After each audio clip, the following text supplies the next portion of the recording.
Claro, en inglés. Y yo, ¿y cómo sé que estoy grabando? Es que va a aparecer, ahí está, por ejemplo, grabando, Isa. ¿Sí? Sí, sí, ya está grabando. Ángela, tu cámara y ya hay que empezar. ¿Quién está Ya. empezando? ¿Quién puede presentar? ¿Alguien puede presentar? Ángela está presentando. Ok. Ahí está. Ya.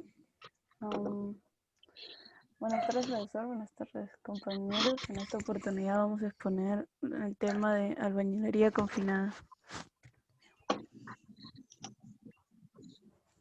Mm, ya, le doy el paso a mi compañero para que empiece. O- Ok, la albañilería confinada, es el estilo de construcción más extendido actualmente aquí en el país. Esta técnica de construcción se inicia con el levantamiento de muros de ladrillo, luego el vaciado de las columnas que soportan a estos muros, y finalmente se procede al armado de la losa y de las vigas que van a soportarla. Destaca por su carácter antisísmico, ya que compone una estructura sólida y flexible, al mismo tiempo difícil de someter si se cumplen con todos los requerimientos y normas de construcción vigentes. También otra ventaja que se puede señalar es que permite la distribución simétrica del peso de la construcción hacia todas las direcciones. Esto ayuda a los cimientos y a las columnas de una edificación a soportar cantidades similares de presión, lo cual da como resultado una estructura segura y duradera. Ah, También hay que tener en cuenta que para este tipo de trabajo, el diseño estructural, el control de los procesos constructivos y el control de calidad de los materiales, ya que ante un sismo o un terremoto, si este carece de diseño estructural o ha sido mal construida o los materiales que se utilizaron no son de buena calidad, la vivienda puede derrumbarse y perder materiales importantes, causando pérdidas de materiales importantes, hasta incluso la muerte de los ocupantes de la vivienda. Siguiente. Ya, bien, continuando con la exposición. Las definiciones. Vamos a definir lo que es albañilería, que es el arte de construir edificios u obras que se emplean según el uso que se le quiera dar. Y se puede emplear ladrillo, piedra, cal, arena, yeso, cemento u otros materiales. Y lo que es albañilería confinada es el conjunto o sistema de construcción formado por muro de ladrillos reforzado en los extremos por columna de amarre y en la parte superior por una viga de concreto. Básicamente está envuelto en acero. Bien, dentro las propiedades de la unidad de albañilería tenemos las físicas y las mecánicas. Se debe ver que no tenga materias extrañas, el color y la textura debe ser uniforme, sin resquebrajaduras o grietas. El sonido es característico, es metálico al golpearlo y se debe también ver el alabeo, las concavidades y convexidades. No se debe presentar las manchas blanquecinas en algunos casos, según, según si ha sido eh, el origen, se va a ver que esas manchas blanquecinas son fluorescencias. Las propiedades mecánicas están la resistencia a la compresión, que debe ser entre 60 kilogramos por centímetro cuadrado, la, la succión, la absorción y coeficiente de saturación y la clasificación por uso de unidades de albañilería. Bien, también tenemos la clasificación que sería en tres partes según el área que ocupa, que sería sólida o maciza, perforado o hueco, que va a depender en el perforado, por ejemplo, no se puede volver una hueca, pero en cambio la hueca sí se puede volver una perforada o una maciza. Y las tubulares, que son como los ladrillos pandereta. Bien. Según la materia prima va a depender del material, ¿no? El ladrillo de arcilla cocida, en principio, tenemos la norma que nos dice que lo divide en cinco tipos y es según el uso que se le va a dar. Por ejemplo, para el tipo 1 es una resistencia y durabilidad muy baja, apta para construcción de albañilería en condiciones de servicio con exigencia mínima, y como máximo tenemos al tipo 5. Esto va en orden ascendente. La resistencia y la durabilidad va a ser alta, apta para construcción de albañilería en condición de servicio particularmente rigurosa. Después tenemos los ladrillos y bloques sílico-calcáreos, que también poseen eh, las mismas figuras que también hay en el ladrillo de arcilla. Este está compuesto por arena fina, cal viva hidratada y agua. También los bloques de concreto. Y cabe resaltar que se puede hacer de manera eh, en hornos manuales, y también se puede hacer en empresas grandes. Bien. Ahora va a continuar mi compañero. Bien, continuando con la exposición, en materiales tenemos el cemento. El cemento es vendido en bolsas de 42.5 kilogramos. Estas deben ser protegidas por humedad, de la humedad para que no se endurezcan antes de su uso. El lugar de almacenaje para el cemento debe estar aislado de la humedad y usando como mantos de plástico o creando una superficie flotante con cartones o tabletas de madera. La arena, también está la arena fina y gruesa. Esta será usada para en la mezcla con el cemento y la piedra y el agua. Su misión es reducir los vacíos entre las piedras. La arena no debe contener una tierra orgánica, sales agentes orgánicos. Para poder probar si la arena es mala, se debe colocar la arena en un recipiente con agua, y si flota mucho el polvo o el suelo, esto indica que se separa de la mezcla. También está la piedra chancada, que es agregado grueso. La piedra debe ser partida y angulosa, debe ser dura y compacta. También está el hormigón, que es una mezcla natural de las piedras de diferentes tamaños y la arena gruesa. Es usado para preparar el concreto de baja resistencia, como el sobrecimiento, los falsos pisos y las calzaduras. También está el agua, que no debe tener impurezas, debe ser limpia, bebible y fresca. También están las unidades de albañilería. Existen los ladrillos de arcilla y los sílico-calcáreos. Las unidades de albañilería pueden ser sólidas, huecas o tubular. Para ser considerados áreas sin huecos, debe ser mayor a 75% del área bruta geométrica.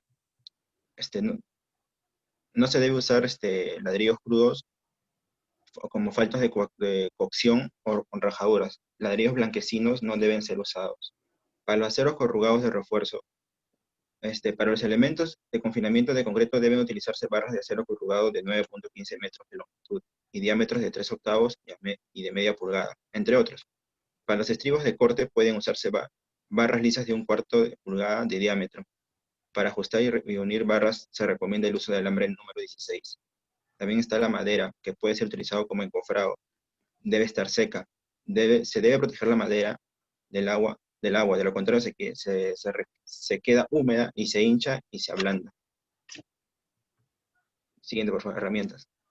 En herramientas existe la pala, que es un instrumento o herramienta de mano compuesta de una placa metálica. Este sirve para cavar zanjas, para hacer revolturas, morteros y mezclas, y emparejar superficies. También está el pico, que es una herramienta que consiste en un cabo o mango de madera de una pieza larga de fierro en su extremo. También está el marro o mazo, que se conoce como un marro o mazo de fierro provista de un mango que se le denomina según el peso de la masa de hierro. Se usan con una mano para clavar estacas. También está la cuña, es una barra de acero cilíndrica de corte de 30 a 40 centímetros. Se usa para romper piedras colocándolo en las grietas y golpeándolo con un marro. También están las paletas, que es un principio de... En principio, las llanas dibujadas al lado son suficientes para realizar cómodamente. Se le denomina también llanas para realizar las juntas. Mayormente se usa para realizar las juntas, esta herramienta. La cuchara de albañil se utiliza para múltiples trabajos de albañilería.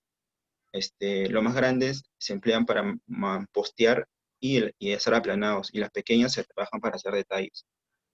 También está la plana, que sirve para hacer acabados ásperos en aplanados y recubrimientos. También está el pisón de mano, que se utiliza se utiliza para que un hombre compacte materiales que puedan ser como fondos de zanjas, relleno de zanjas, acostillados de tubos.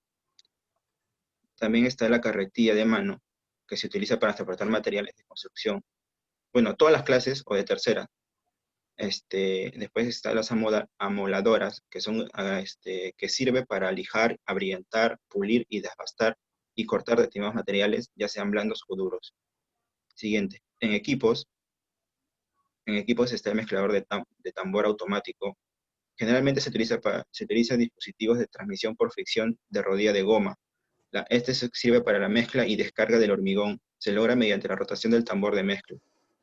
También está la compactadora de tierra. Por su funcionalidad es imprescindible en los proyectos que se intervienen en suelos o construcción de carreteras, tanto en su base o con las mezclas asfálticas. La retroexcavadora sirve para la elaboración de zanjas y construcción en casa habitación y para cargar material desechable. También está el camión de volquete, que transporta material cuya caja puede bajarla para vaciar la carga. Se usa para construcciones, para acarreo de material. Andamios. La estructura es una estructura metálica o de madera que permite trabajar en alturas. Y también por último, está el winche, que es un equipo muy útil que sirve para subir o bajar materiales de un nivel a otro.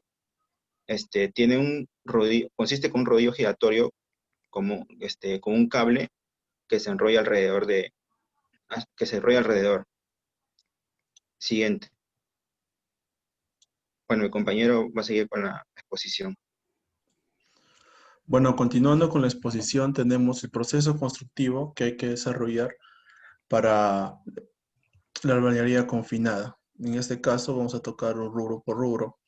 Empezamos por la habilitación del acero. La habilitación del acero consta en doblar para formar sus dos funciones, que serían el doblado, el refuerzo longitudinal y para formar los estribos.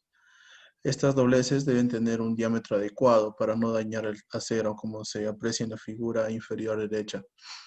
Por esta razón, el reglamento de construcción especifica diámetros de doblez mínimos que varía o que se formen en dobleces de 90, 135 o 180 grados. Específicamente, podemos dividir la forma como se dobla y todas las características para aceros de refuerzo longitudinal, que están a la izquierda, y para aceros que tienen que ver con estribos, que están a la derecha.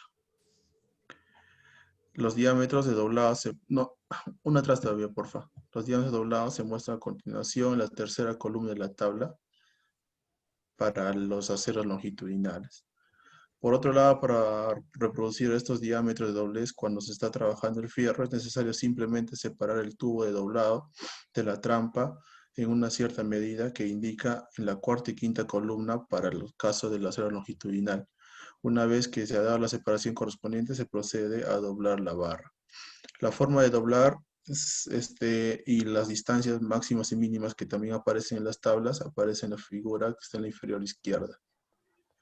En el caso del doblado para estribos, cuando se doblan los estribos, tenemos la doblez de 90 grados y la doblez de 135 grados. En su tabla también indican los diámetros mínimos de doblado, las distancias entre el tubo y la trampa para cada ángulo.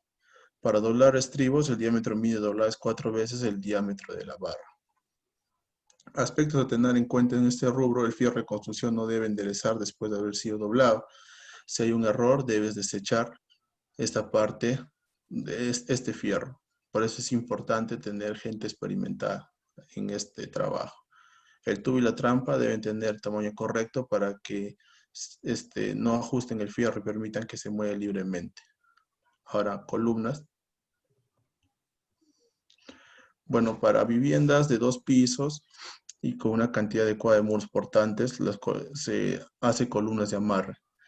Tendrán importante en las columnas, o sus características son el acero principalmente. Tendrán barras de 3 octavos o de media y estribos de fierros corrugados 6 milímetros en cantidades que deben ser calculadas y especificadas en los planos.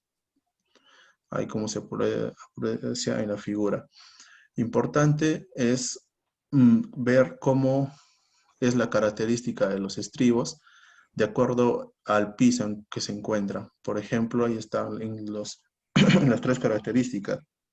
del último piso, cuando están en pisos intermedios y cuando están en pisos al inicio. Por ejemplo, ahí brevemente se puede ver para los pisos de últimos pisos, las distancias, que es 5 estribos, uno de cada 10 centímetros en la parte media, 2 estribos para el montaje, un estribo a 5 centímetros en la parte superior, y el resto es cada 25 centímetros.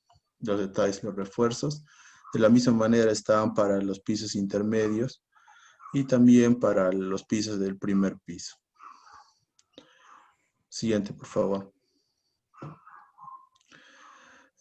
Dado que las cargas son elevadas, es importante evaluar cómo vamos a trabajar entre las conexiones en columna de amarre y muro portante. Es importante que el muro de ladrillo y la columna de amarre estén fuertemente unidos para así que ambos puedan soportar los efectos de estos fuerzas.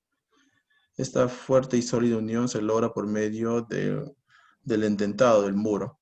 Si no ha sido posible hacer el endentado del muro, entonces tendremos que reforzarlo como se indica a continuación. Ahí en la figura de muro columna se puede ver cómo hay que trabajar. Por ejemplo, si tenemos en la columna está encerrada por un muro a la izquierda y por un muro a la derecha.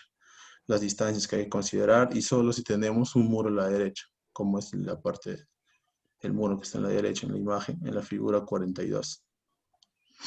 El uso del refuerzo corrugado a 4.7 milímetros es más económico que otras alternativas en caso de los refuerzos que se ven de manera longitudinal. Ahora, la conexión entre columnas y vigas transversales. Para lograr una conexión más efectiva entre la columna y la viga, se recomienda realizar estos detalles. Luego que los muros llegaron a su altura H, vaciar el concreto de las columnas hasta donde se indique. Ahí en la figura que se puede mostrar, que es la figura 43. En esta primera etapa. En una segunda etapa, consiste en completar el vaciado del concreto de la columna, como se indica en la figura 43 y en la figura 44, que es una columna que tiene solo muro para la derecha. O sea que hay que hacer el vaciado en dos partes o en dos etapas. Y también ahí aparecen las características y las medidas que hay que considerar en los muros. Y bueno, principalmente también, siguiente Angie, por favor. La separación entre columnas de amarre. Según el Reglamento Nacional de Edificaciones, la separación máxima entre las columnas debe ser el doble de la altura del paño de ladrillo. Si es mayor, existe el riesgo de que aparezcan grietas en la parte central del muro. Por otro lado, se recomienda que la altura del piso del techo sea 3 metros como máximo. Y ahí hay un ejemplo, claro. Por ejemplo, donde el paño de ladrillo es de 2.60. Entonces, multiplicamos por 2 la separación máxima, entonces teníamos que tener 2 veces H y nos sale 5.20 como máximo de luz del muro que tenemos que tener. Bueno, el siguiente análisis de otro es importante, los muros portantes, ¿no? La calidad de nuestra vivienda en verdad depende al venir confinada, depende de cómo diseñamos nuestros muros. Si es importante en esa parte del espesor. Por ejemplo, norma 070 nos indica que en la albañilería con unidades asentadas con mortero, todas las juntas horizontales y verticales quedarán completamente llenas de mortero. El espesor de las juntas y el mortero serán como mínimo entre 10 milímetros y como máximo 15 milímetros. La razón por la cual la norma limita el espesor de las juntas es sencilla. Si el espesor de la junta es mayor a 15, esto hace que el muro portante debilite sustancialmente. Una manera práctica de evitar eso es usando un escatillón por el momento en el que se hace el asentado del ladrillo. Además, se debe cuidar la junta no sea menor a 10, ya que se pegaría bien el ladrillo con el otro ladrillo, es decir, quedaría una unión débil. Por ejemplo, en esas imágenes se ve un exceso de espesor. Y en la otra imagen ya se ve que no está completamente llenos de mortero, ¿no? Eso hace que se debilite el muro, y en la avenida Confina es importante porque el muro también transporta las cargas, ya que es un muro portante. Siguiente. La otra importancia es las uniones que habíamos hablado más arriba, y ahí en la imagen podemos apreciar que no debe exceder los 5 centímetros el indentado del muro. entonces para que pueda rellenarse el concreto. Por ejemplo, en una de esas imágenes se ve que no completa y el peso del concreto vence y hace que rompa el ladrillo y eso ya hace que pierda la característica estructural de nuestro muro. Siguiente, por favor.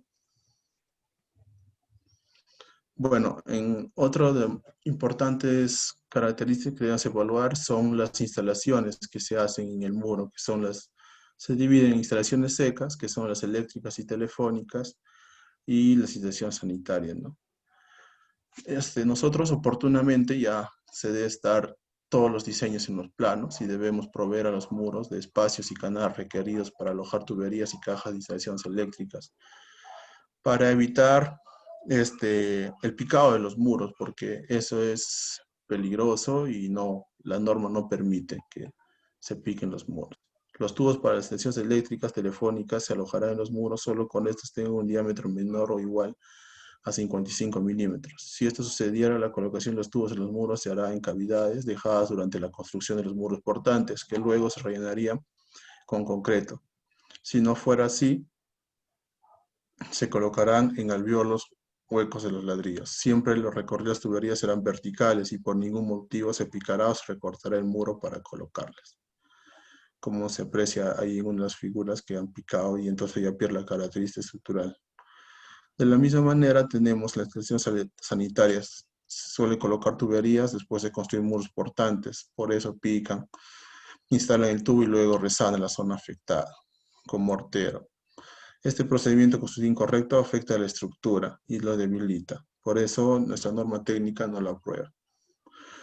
Para este caso particular, la norma 070 menciona que los tubos para extensión sanitarias y los tubos con diámetros mayores a 55 milímetros deben tener recorridos fuera de los muros portantes o en falsas columnas, en ductos especiales o también en muros no portantes. Los muros que se utilizan para pasar los tubos con diámetros mayores a 55 milímetros ya no serán portantes. Debe tratar de utilizar muros que estén en la dirección en la que hay más muros portantes. Para adherir el muro adecuadamente y que siga siendo portante, se debe colocar columnas de confinamiento en cada extremo. Y bueno, siguiente.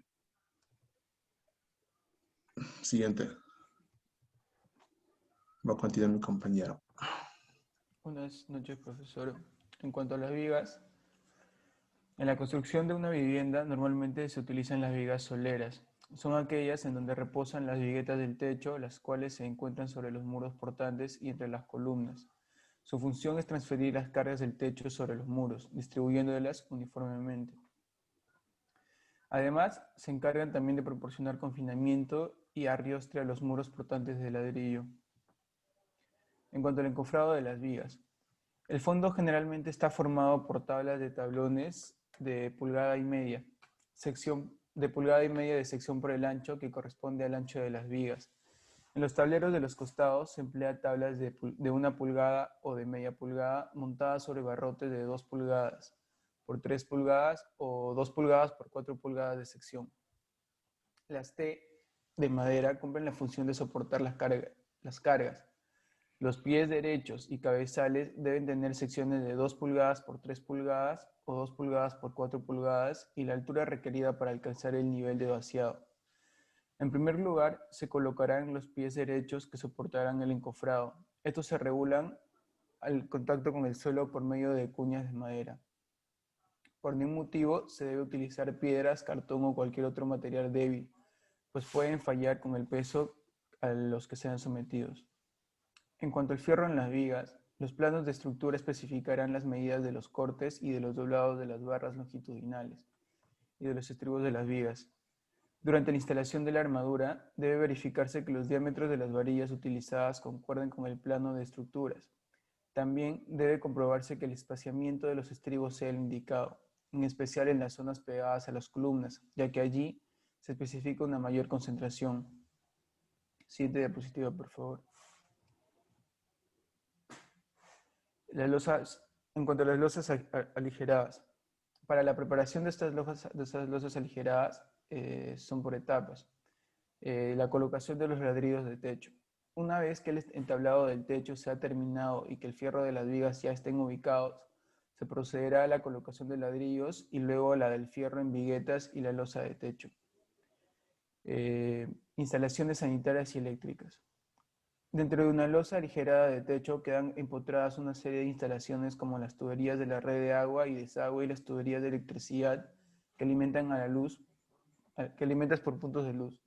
Por esta razón es muy importante tomar precauciones, sobre todo con las tuberías de desagüe, para evitar que atraviesen las viguetas y corten su continuidad y resistencia. En el caso de las tuberías de luz, las cajas octogonales no deben colocarse sobre el encofrado de las viguetas, sino en lugar de ladrillos. En cuanto a la colocación del fierro en viguetas y losas. El fierro de viguetas se coloca entre las filas de ladrillo de techo y se enganchan en los fierros de las vigas de confinamiento que van sobre los muros de ladrillo. El fierro de la losa, llamado también fierro de temperatura, se coloca sobre los ladrillos y en sentido perpendicular a las viguetas, apoyados sobre dados de concreto de 2 centímetros de espesor, que se colocan encima de los ladrillos de techo.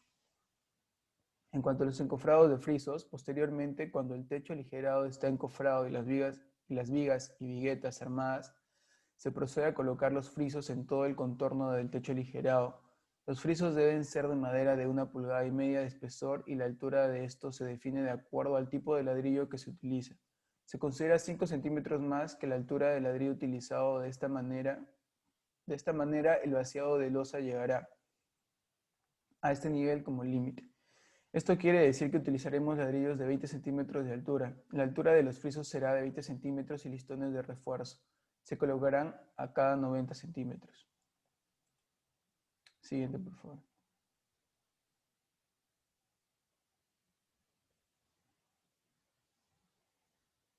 Gracias. Gracias, Ignacio. Ahora sí, Angie, deja de grabar ahí, pones. Debe aparecer un stop por ahí. Tienes que aparecer en el stop porque no vayas a borrarlo.